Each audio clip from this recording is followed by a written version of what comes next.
This is Jeff with Shout Out Minnesota, and we are here with Steve Whiteman from KIX. Steve. Welcome to Minnesota. Pleasure to be here. And it's fairly warm out too, so. It is? You call it warm? But anyways, great show tonight. We're here at Neeson's here in Savage, and wow, the energy you guys brought tonight, amazing. Thank you. First time I've got to see you perform, so it was definitely a treat from my end. I noticed you're a very energetic person on stage. You like the crowd and fan interaction. How important is that to you? That's everything to me. That's my show. If I can't get people to sing along, if I can't get them to laugh, if I can't get them to respond, then I've not done my job. So that's my goal, is to grab that crowd and put them in the palm of my hand and take them for a ride. Okay. KIX has been around for a long time. So many years, so many albums, and a lot of following. What do you attribute the longevity to? I think the fact that we all came from the same school of rock and roll with a passion. It wasn't something that we just kind of dilly-dallied in, that we all threw our lives into it as young kids growing up, and we all come up through like the same path, and we were lucky enough to get together as people in a band, and we all were in the same canoe with the oars going in the same direction, so it just kind of worked out. And the fact that we're doing it 35 years after we started it is just amazing. I heard a few comments tonight in the crowd, walking through the crowd, about how great you sounded tonight. How difficult it is to be able to keep that high pitch, to be able to do that. It's not anything that it's not like I just get out there and do it. I don't get off the couch and sing like that. Right. It takes some work, but I'm a vocal teacher as well, so I know how to take care of myself, how to prepare myself, how to keep things strong, and if you've never stopped, you don't really lose it all the way. It's when you take those a year off. I don't know how singers can do that, then come back and get strong again. So I've never stopped singing. Okay, good. Well, it shows. Obviously, the time you've put into it, it definitely shows on stage, and as well with the rest of the band too. You guys sounded great. You guys meshed really well.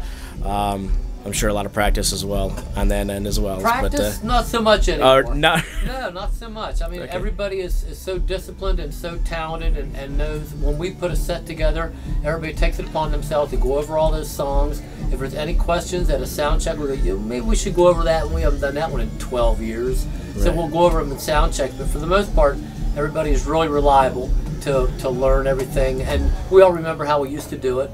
So it's just a refresher. It's not like learning a song all over again. Right. As far as your set list goes, do you keep the same, or do you change it up? We change it up all the time.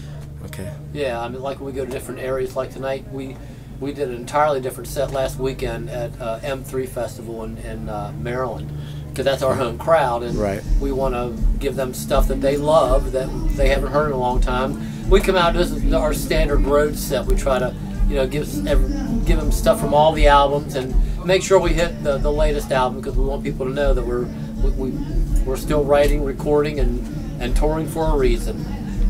Okay. Any favorite song you guys like to play? Nope.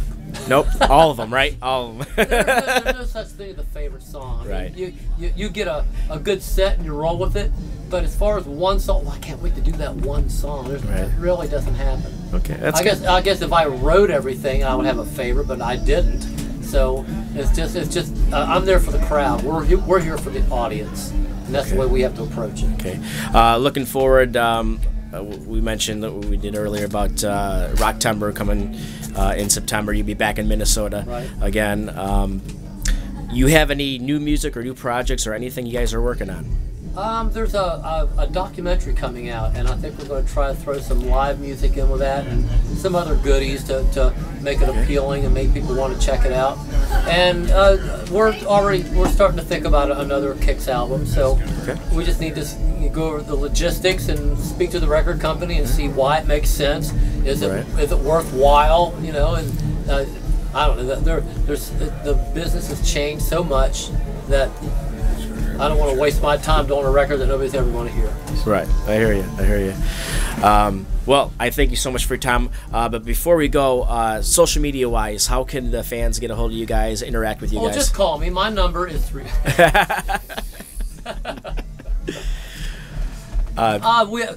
KIXBand.com.